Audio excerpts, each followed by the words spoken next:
इस बात की गारंटी दे सकते हैं, बहुत सारे लोग जलसे में आए थे, ये सोचकर आज जलसा से चले गए कि सुबह होना है, खेत में जाना है, मकई भुट्टा मकई रोपना है, धान रोपना है, ये करना है वो करना है। आज रात में जाकर वो सो गए, जल्दी जल्दी सोना है, सुबह जल्दी जल्दी उठना है। लेकिन क्या वो जानता है कि कल सुबह का सूरज वो देख पाएगा?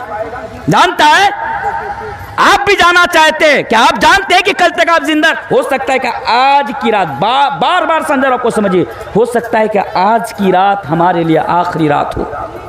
कोई भरोसा नहीं जिंदगी का। एक मिसाल दूं मैं आपको, एक छोटी सी मिसाल देकर जा रहा हूं कि मौत किस तरह लोगों के पास आती है। गुज़श्ता महीने की ये तो दिसंबर है, जनवरी नहीं, अक्टूबर, 25 अक्टूबर महीने की 25 तारीख की बात मैं आपके सामने कर रहा हूँ। भाई साहब बैठ जाइए सामने, मेहरबानी होगी, बैठ जाइए, आ जाइए, माशाल्लाह बैठ जाए। कुछ और मेहनत कर लीजिए, अल्लाह तबारक व तआला इंशाल्लाह इसका ज़रूर आपको अजर देगा। बैठ जाए, सुन के जाइए।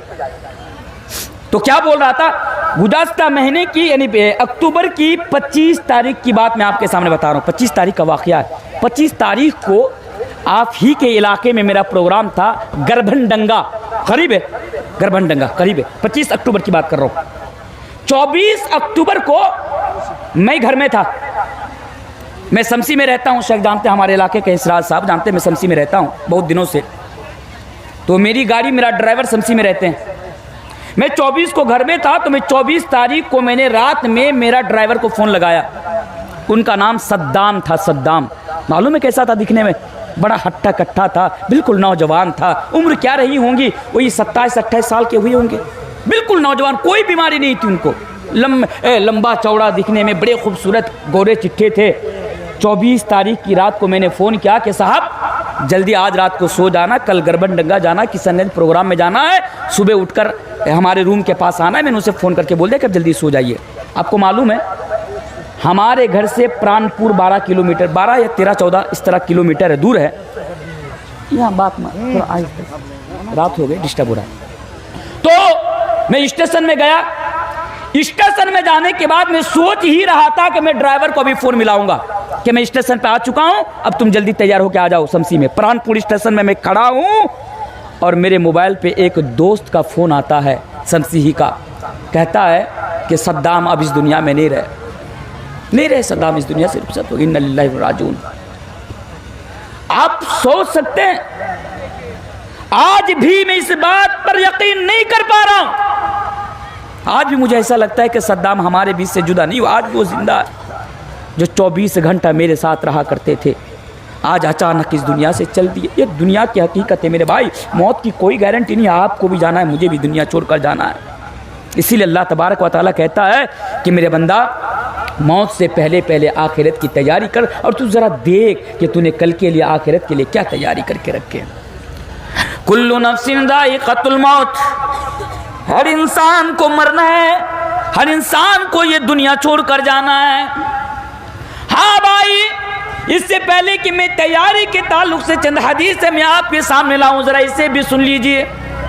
अब यहाँ पर एक सवाल पैदा हो रहा है कि मौलाना साहब जरा हमें ये बताइए, हमारे गांव के अंदर 2 आदमी ऐसा है, दोनों आदमी इस दुनिया से रुखसत हो चुके हैं। एक आदमी कभी नमाज नहीं पढ़ता था, रोजा नहीं रखता था, शरीयत के मुताबिक वो अपनी जिंदगी नहीं गुजारता था, लेकिन हाँ वो हराम की कमाई करता था। वो आदमी जब दुनिया के अंदर जिंदा था, अपनी बहन का हक मारा था, पड़ोसियों का हक मारा था, बहुत पावरफुल इंसान था, इसलिए दुनिया के अंदर कोई उसका कुछ कर नहीं पा रहा था। लेकिन मेरा सवाल यह है, मौलाना साहब, वो आदमी जिसने जिंदगी भर लोगों पर जुल्म करता रहा, गलत काम करता रहा, लेकिन हम लोगों ने अपनी आंखों से देखा कि वो बड़ी आलीशान की जिंदगी गुजारता था, बड़ी बड़ी बिल्डिंगों में रहता था, बड़े बड़े महल में वो रहता था। मौलाना साहब जरा बताइए कि उसने जो गलत काम किया था, उसको गलत काम करने की सजा तो दुनिया में ना मिली, दुनिया में तो ना मिली। मौलाना साहब, हमारे गांव के अंदर हमने एक ऐसा आदमी को भी देखा जो 5 टाइम की नमाज पढ़ता करता था, जो शरीयत के मुताबिक अपनी जिंदगी गुजारता था, लेकिन हमने उसे देखा कि वो गुर्बत की हालत में वो अपनी जिंदगी गुजारता था। बारिश के मौसम में, बारिश के टाइम में, रात के वक्त जब वो घर में सोया हुआ रहता था, अचानक बारिश शुरू हो जाती थी। उसके घर के ऊपर छत नहीं थी, पानी रुकने का कोई इंतजाम नहीं था। बारिश का पानी गिरने से पहले, यानी बारिश का कतरा, पानी का कतरा गिरने से उसको रात में नींद नहीं आती थी। वो पूरी रात मस्जिद में बैठ बैठ कर गुजार देता था। वो आदमी जिसने जिंदगी भर नेकी का काम किया, जिसने जिंदगी भर आखिरत की तैयारी की, मौलाना साहब उसने दुनिया में जो अच्छा काम किया तो उसको अच्छा काम करने का बदला क्यों ना मिला? बदला क्यों ना मिला? उसे सजा क्यों ना मिली? इसे बदला क्यों ना मिला? इस बात का जवाब अल्लाह तबारक व तआला इस आयत करीमा के अगले टुकड़े में बयान फरमा रहा है। व इन्नमा तुवफ़्फ़ौना उजूरकुम यौमल क़ियामा। वो लोगों, आज बस इतनी सी बात याद रखना, दुनिया के अंदर जो कुछ भी तुम करोगे, दुनिया के अंदर तुम्हें सजा मिले या ना मिले। अब देखिए, अब पावरफुल इंसान है ना, बड़े पावरफुल है। आपके मान लीजिए घर के करीब आपका जो पड़ोसी है ना, वो आपसे ज़्यादा पावरफुल नहीं है। अब अमीर हैं, वो गरीब हैं।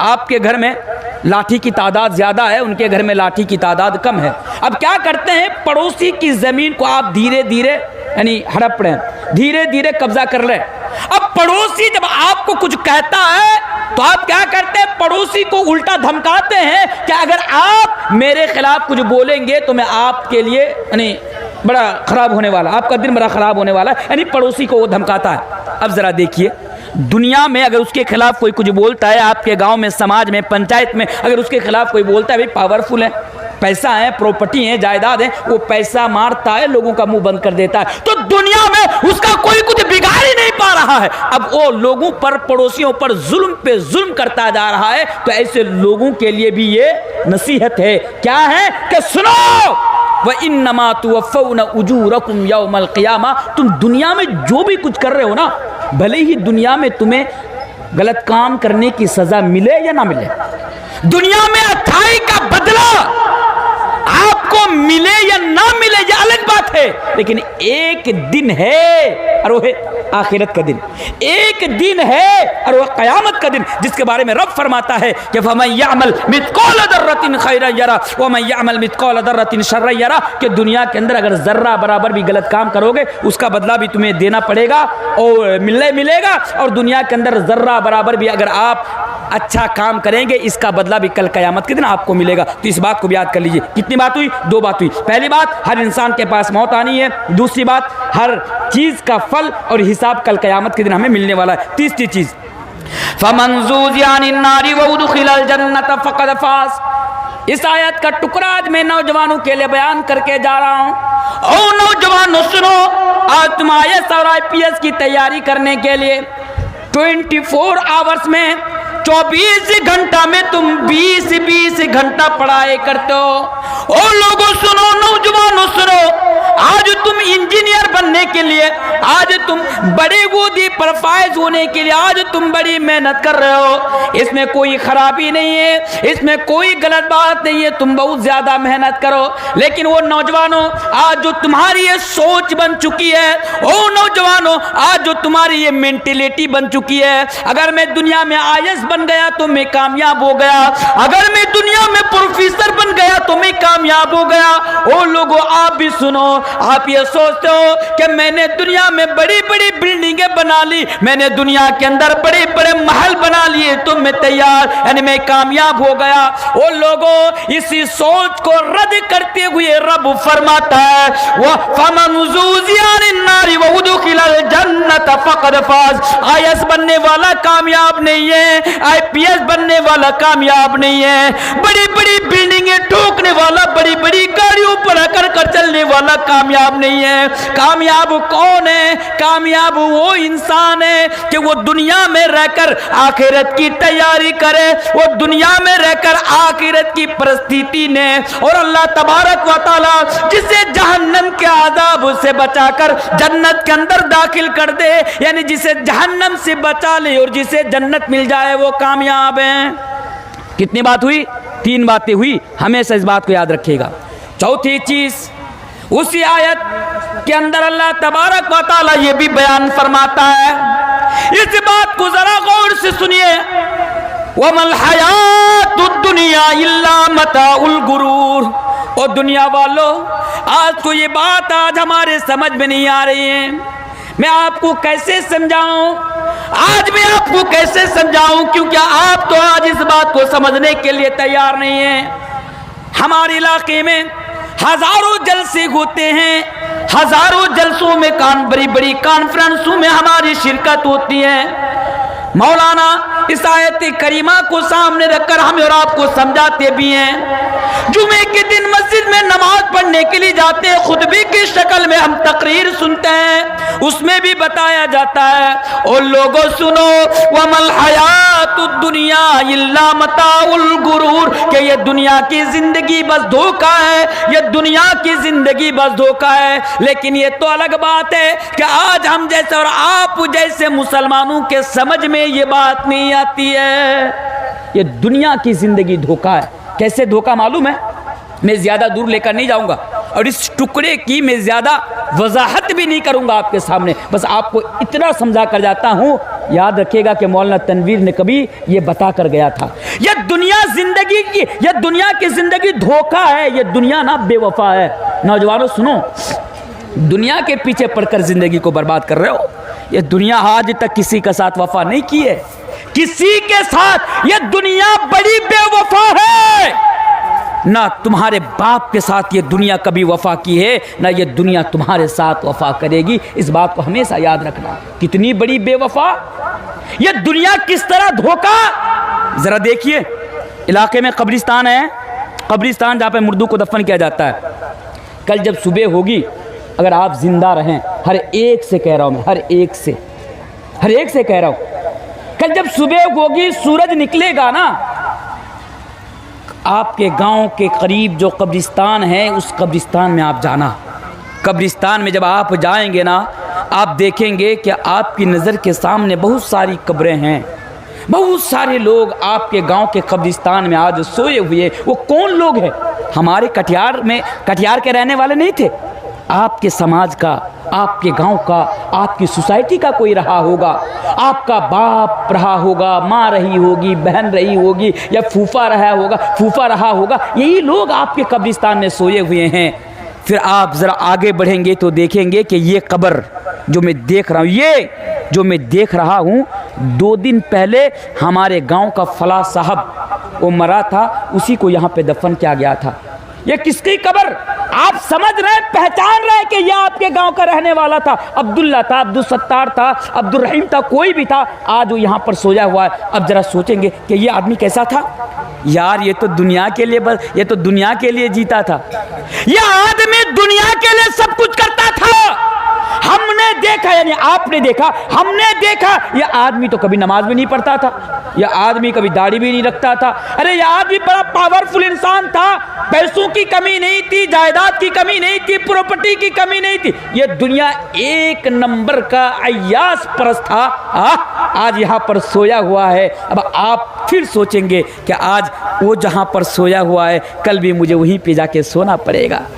कहाँ है, कहाँ जा रहे हैं आप? ये दुनिया, अरे ये दुनिया, ये इसकी बात कर रहा हूं, जिस दुनिया के लिए आज आप आखिरत को भुला बैठे। इस दुनिया की जिंदगी के लिए मेरे भाइयों, इससे बड़ी नालायकी और इससे बड़ी बेवकूफ़ी हमारे लिए और आपके लिए क्या हो सकती है? मेरे भाई, क्या हो सकती है? आपको मालूम है दुनिया के अंदर सबसे ज्यादा समझदार इंसान कौन है? अक्लमंद कौन है? कौन है अक्लमंद? जरा बताइए, कौन है अक्लमंद? कौन है? हमारे गांव में, हमारी नजर में वो इंसान अक्लमंद है कौन? जो बहुत ज्यादा चीटर होता है। चीटर समझते हैं? लोगों को ठग लेता है, लोगों के झांसे में नहीं आता, लोगों को ठग लेता है, किसी की जमीन हड़प लेता, कहते यार फला बहुत चालाक है, बड़ा होशियार है, बड़ा अक्लमंद है। अरे ये अक्लमंद नहीं, कौन अक्लमंद? इब्ने माजा की हदीस है, अल्लाह के प्यारे रसूल जनाब मोहम्मद रसूलुल्लाह पर ये सल्लल्लाहु अलैहि वसल्लम बयान फरमाते हैं, अक्लमंद इंसान और अक्लमंद मुसलमान और अक्लमंद मोमिन तो वो है कौन? जो दुनिया की हकीकत को समझे।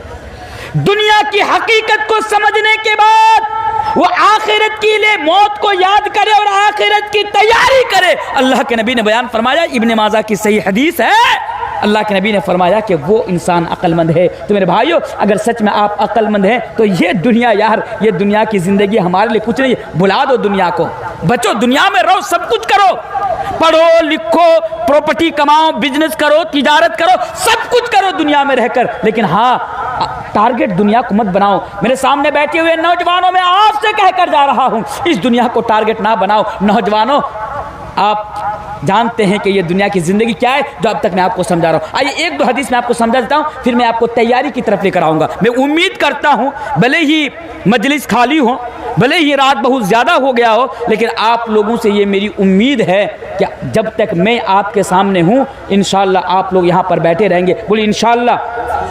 इंशाअल्लाह, इंशाअल्लाह। खुशी हो रही है मुझे इस बात पर। और ये भी याद रखिए कि 9 तारीख को फिर आपके यहाँ से 500 किलोमीटर, 500 किलो माफ़ कीजिएगा, 500 मीटर या 1 किलोमीटर की दूरी पर इंशाअल्लाह फिर आप लोगों से मुलाकात होगी। तो आज ज़रा सुन के जाइए, क्या बोल रहा था, दुनिया की ज़िंदगी क्या है। और लोगों सुनो, हमारे आखिरी नबी जनाब मोहम्मद रसूलुल्लाह सल्लल्लाहु अलैहि वसल्लम हमें और आपको अपनी ज़िंदगी में क्या दर्स दिया, हमें और आपको अपनी ज़िंदगी के अंदर इस दुनिया को लेकर क्या पाठ पढ़ाया, ज़रा देखो। सही हदीस है, तिरमिज़ी की हदीस है, लेकिन इस हदीस को अल्लामा अलबानी रहमतुल्लाह अलैह ने सही करार दिया है। इब्ने माजा के अंदर भी यह हदीस लाई गई है। वो क्या है, अल्लाह के प्यारे नबी जनाबे मोहम्मद रसूलुल्लाह सल्लल्लाहु अलैहि वसल्लम खजूर के पत्तों से बनी हुई चटाई के ऊपर लेटा करते थे, सोया करते थे। खजूर के पत्तों से बनी हुई, ये आज हमें जो गद्दा मिलता है ना, वो रुई का गद्दा होता है, तुला का, रुई का, बड़ा आरामदायक गद्दा होता है। लेकिन वो लोगों, आज तो अगर ससुराल की तरफ से हमें ऐसा गद्दा मिल जाए जिसमें बहुत ज़्यादा रुई ना भरी हो, या ऐसा गद्दा मिल जाए जिसमें बहुत ज़्यादा तूला ना बड़ा हो, हमें रात में नींद नहीं आती है। बीबी को इशारा करते हैं, बीबी से कहते हैं जाओ अपने बाप से कहो कि इस गद्दे के ऊपर सोने से हमें आराम नहीं मिलता या नींद नहीं आती, हमारे पीठ में दर्द होता है। लेकिन ज़रा देखो, हमारे आखिरी नबी सैयदुल अंबिया, नबियों के सरदार हैं, अल्लाह के महबूब रसूल है, रहमतुल लिल आलमीन है, खजूर के पत्तों से बनी हुई चटाई के ऊपर लेटे हुए हैं। जब लेटकर उठते हैं, नबी की पीठ के ऊपर चटाइयों की निशानी पड़ जाती है, चटाइयों का निशान आ जाता है। जब सहाबा देखते, सहाबा समझ जाते हैं कि नबी को इसके ऊपर सोने की वजह से परेशानी होती है, तकलीफ होती है। सहाबा इजाजत मांगते हैं, सहाबा परमिशन मांगते हैं कि अल्लाह के नबी, हदीस के अल्फाज हैं, लबित्तखदना लकवितान, ये अल्लाह के नबी अगर आप हम लोगों को परमिशन दे, अगर आप हम लोगों को इजाजत दे, तो आपके लिए नरम गरम बिस्तर का इंतजाम कर दूं, यानी ऐसा बिस्तर का इंतजाम कर दूं कि जिसके ऊपर लेटने की वजह से, सोने की वजह से आपको परेशानी ना हो, आपको तकलीफ ना हो। और लोगों, जब सहाबा नबी से इजाजत मांगते हैं, नबी बयान फरमाते हैं कि मेरे सहाबा माली वली दुनिया, इस दुनिया से मेरा क्या काम, ओ मेरे सहाबा इस दुनिया से मेरा क्या काम, मैं तो इस दुनिया के अंदर उस मुसाफिर की तरह आया हूँ, उस मुसाफिर की हैसियत से आया हूँ जो मुसाफिर राह चलते हुए किसी दरख्त के नीचे लेट कर थोड़ी देर आराम कर लेता है, थोड़ी देर रुक जाता है, थोड़ी देर सुस्ता जाता है, फिर अपनी मंजिल की तरफ आगे बढ़ जाता है। यानी अल्लाह के नबी ने अपनी जिंदगी में अपनी उम्मत को यह बताया को मेरी उम्मत के लोगों याद रखो, इस दुनिया के अंदर तुम एक मुसाफिर की तरह आया हो, यह दुनिया तुम्हारा असल ठिकाना नहीं है, यह दुनिया तुम्हारी असल मंजिल नहीं है, बल्कि यह दुनिया छोड़कर तुम्हें आखिरत के लिए निकलना है। आखिरत की जिंदगी तुम्हारे लिए असल जिंदगी है। अल्लाह के नबी ने हमें और आपको यह समझाया था। चलिए आगे आइए, अल्लाह तबारक व तआला कुरान करीम के अंदर बयान फरमाता है कि ओ लोगों सुनो, ओ लोगों सुनो, वत्तकू यौमन तुरजऊन फीही इलल्लाह। अल्लाह फरमाता है कि लोगों उस दिन से डरो, उस दिन से डरो। किस दिन से? जिस दिन तुम सब के सब अल्लाह की बारगाह में जमा किए जाओगे। तुम सारे के सारे अल्लाह की अदालत में खड़े किए जाओगे। और इस दुनिया के अंदर रहकर तुमने जो कमाया, इस दुनिया के अंदर रहकर तुमने जो खेती की, उसका बदला तुम्हें उस दिन दिया जाएगा, उसका हिसाब तुम्हें उस दिन देना पड़ेगा अल्लाह की बारगाह में। इसलिए अल्लाह कह रहा है कि उस दिन से डरो, वो दिन बड़ा खतरनाक होने वाला है। वो दिन बड़ा खतरनाक, किस तरह खतरनाक होने वाला है रब बयान फरमाता है। ओ मेरी माओ बहनों, आप भी सुनो, वत्तकू यौमन तुरजऊन फीही इलल्लाह, उस दिन से डरो। इसलिए डरो, अल्लाह तबारक व तआला कुरान करीम के अंदर दूसरी जगह पर बयान फरमाता है, वो उदियल किताब फतरल मुजरिमीना मुशफिकीन मिम्मा फी व यक़ूलूना या वैलतना मा लिहादल किताब ला युगादिरु सगीरतन वला कबीरतन इल्ला सा। ओ लोगो, उस दिन से डरो। किस दिन? जब तुम्हारे हाथ में तुम्हारा नामा आमाल रखा जाएगा, तुम अपने नामा आमाल को पढ़ोगे तो तुमने दुनिया के अंदर जो भी किया था गलत काम, सारे के सारी चीजें आप वहां पर आप देखेंगे, सारी की सारी चीज आपको वहां पर मिल जाएंगी। ये जो जलसा में आ रहा था नौजवान, देखा जब मैं आ रहा था, जिधर से लड़कियां औरतें निकलती हैं ना, बहुत सारे नौजवान वहां पे खड़े हैं, लड़कियों की तरफ देख रहे हैं। अब ये नौजवान को क्या पता कि हम तो लड़की की तरफ देख रहे हैं। अब लोगों को थोड़ी ना पता चल रहा है कि हम लड़की की तरफ देख रहे हैं या क्या कर रहे हैं, हमारा मकसद क्या है। नौजवानों, याद रखो, दुनिया में बच जाओगे ना, किसी को समझ में नहीं आएगा। याद रखो, उस दिन से डरो। अल्लाह कहता है वत्तकू यौमन तुरजऊन फीही इलल्लाह, उस दिन से डरो। किस दिन से? कि आज जो तुम छिपी छिपाई नज़र से और चोरी नज़र से जो किसी गलत चीज़ की तरफ या लड़की की तरफ देख रहे हो ना, इसका हिसाब भी कल क़यामत के दिन तुमको अल्लाह की बारगाह में देना है। अल्लाह फरमाता है, एक आयत है कि यअलमु खाइनतल आयुनि वमा तुख्फी सुदूर। यारो, कल क़यामत के दिन जो आंखों की चोरी है ना, अल्लाह जानता है, कल क़यामत के दिन देना पड़ेगा। मेरे माँ बहनों, उस दिन से डरो। किस दिन से? आज शौहर नहीं है घर पे। शौहर कहाँ है? सऊदी अरब में है, दिल्ली में है, मुंबई में है, काम करने के लिए सऊदी अरब में गए हैं। अब बीवी हैं घर पे। अब बीवी के हाथ में एंड्रॉयड मोबाइल है, बीवी के हाथ में फ़ोन है। रात के 7 बजे, उधर तो शौहर अलग है, जो ओरिजिनल में शौहर है, जो असल में शौहर है, वो बाहर है। यहाँ पर वो और दोस्त बनाए हुए हैं, किसी और से इश्क लड़ा रही हैं। और मालूम है, इसको हाइड रखती हैं अपने शौहर से, परिवार के लोगों से छिपा के रखते हैं इस रिश्ते को, ताकि किसी को पता ना चले। अब जो बॉयफ्रेंड होता है, यानी जो उसका आशिक होता है, अब मान लीजिए रात के 7 बजे कॉल कर रहा है मोबाइल पे, अब ये क्या बोल रही है, अभी फ़ोन रखो, रात के 12 बजे के बाद करना। 12 क्यों? वो उसकी ये थिंकिंग है, उसकी ये सोच है कि जब तुम रात के 12 बजे फ़ोन करोगे, मेरी सास भी सो चुकी होगी, मेरा ससुर भी सो चुके होंगे, मेरे देवर जितने भी सारे लोग सो जाएंगे। मेरा शौहर 10 बजे कॉल करेगा तो मैं शौहर को कहूँगा कि आज पेट में दर्द हो रहा है या मुझे नींद आ रही है। अब शौहर को भी पता नहीं चलेगा। अब ये पूरी रात अपने आशिक के साथ, महबूब के साथ वो इश्क लड़ाती रहती है। और सबको मालूम है कि आज वीडियो कॉलिंग के ज़रिए से क्या कुछ नहीं होता है। और माफ़ कीजिएगा, आज इसमें आज जो वीडियो वगैरह जो वायरल हो रही है ना, इसमें हमारी सिरसाबादी औरतें भी हैं, आज हमारे घर की औरतें भी हैं, हमारे समाज में पलने वाली औरतों की वीडियोस आज सोशल मीडिया के ऊपर वायरल हो रही है कि आज और रात के टाइम में क्या कुछ कर रही है। समझदारों की इशारा काफ़ी है।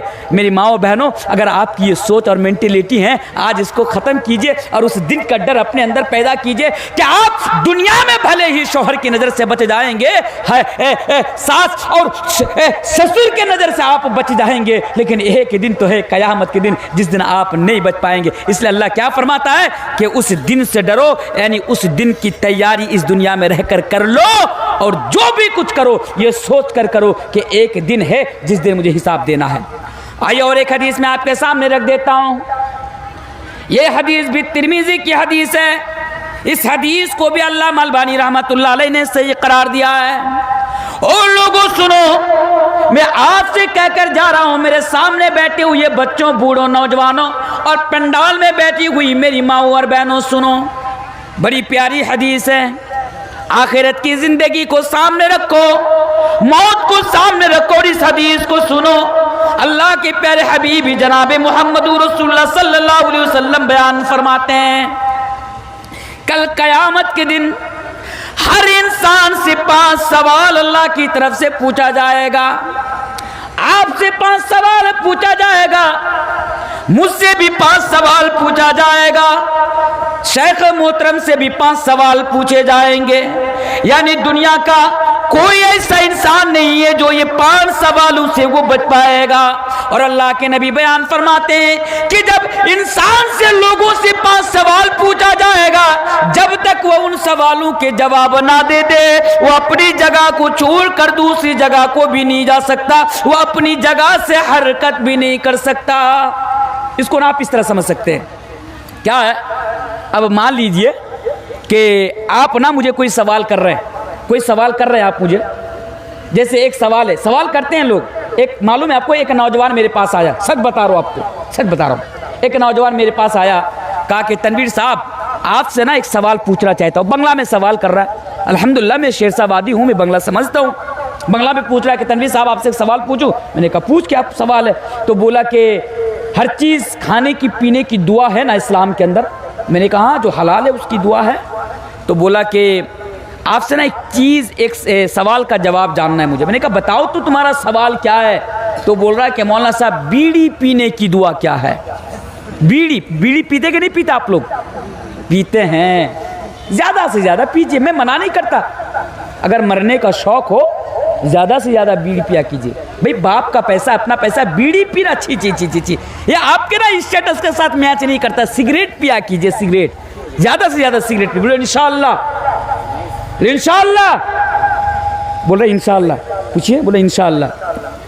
ठीक है, आप लोग तो सुनने वाले नहीं है। अगर आपसे कहूं कि भाई कैसे मुसलमान है, नमाज भी पढ़े, सब कुछ, भाई मोमिन कौन है, मुसलमान कौन है? वो है ना कि जब नबी का हुक्म आ जाए तो उसको मान ले। सहाबाए किराम पहले जब शराब हराम नहीं हुई थी, सहाबाए किराम शराब पीते थे। जब शराब हराम हो गई तो सहाबा ने छोड़ दिया। यही तो होना चाहिए था ना। लेकिन आज हमारे हालात देखिए कि आज बरसों से कहा जा रहा है भाई बीड़ी पीना छोड़िए, बीड़ी पीना छोड़िए। नमाज पढ़ने से तो दूर की बात है, बीड़ी पीना छोड़िए। आज तो हमारा बीड़ी तक नहीं छोड़ पाते। अब छोड़ेंगे भी कैसे? कहते हैं मौलाना साहब मजबूरी है, बीड़ी तो नहीं छोड़ सकते। बोला क्यों? बोला बीड़ी नहीं पीने से हागा नहीं होता है। हागा समझे कि नहीं समझे? लेटरिन में जाकर लेटरिन नहीं होती है। मेरे भाइयों ये हालात है। तो क्या बोल रहा था कि साहब बीड़ी पीने की दुआ क्या है। मैंने कहा अरे बेवकूफ़, बीड़ी पीना हराम है, इसमें कोई शक नहीं। बोला कि आप सही से पढ़े नहीं है। मैंने कहा मैं नहीं पढ़ा। अरे भाई 2-2 बार फजीलत की, 2-2 बार, इतने दिनों से, लगभग आज 12 साल से अल्हम्दुलिल्लाह मैं मैदान खिताबत में 12 साल से। आपको मालूम है आपके इलाके में, मैं आज से इस इलाके की बात करूँ 7-8 साल पहले आया था। यहाँ मौलाना सुल्तान साहब लेकर आए थे फुटानीगंज में, मैं आया था। तो 12 साल से अल्हम्दुलिल्लाह मैंने सिर्फ बिहार बंगाल नहीं, हिंदुस्तान के कई स्टेट पर, जो आप सोशल मीडिया पर देख सकते हैं, कई स्टेट पर मेरा प्रोग्राम होता है अल्हम्दुलिल्लाह। बड़े बड़े उलमा की मजलिस में बैठता हूँ, उनके साथ बैठता हूँ। अगर मेरे इल्म में ये बात ना आई हो कि बीड़ी पीने की दुआ, कम से कम उलमा से तो सुने होंगे ना। और मैं जानता हूँ बीड़ी पीना हराम है। अब वो मानने को तैयार नहीं। मैंने लास्ट में उनसे कहा कि अच्छा भाई तू ही बता, क्या तुझे मालूम है कि बीड़ी पीने की दुआ क्या है? वो कहता मुझे मालूम है, इसलिए तो सवाल कर रहा हूँ। मैं शौक में पड़ गया, यार बीड़ी पीने की दुआ इसे मालूम है। मैंने कहा चल बता बीड़ी पीने की दुआ क्या है। तो वो मुझे बीड़ी पीने की दुआ बता रहा है। वो कह रहा है कि अल्लाहुम्मा बारिक लाना फीमा बेड़ी टाना, नऊज़ु बिल्लाहि मिन ज़ालिक। मैं तो समझ गया कि ठीक है, अल्लाहुम्मा बारिक लाना, यहाँ तक अरबी तो ठीक है, बीड़ी टाना ये कहाँ की अरबी है भाई? मैं तो समझ गया, लेकिन अब वो था जाहिल, मानने को तैयार नहीं था।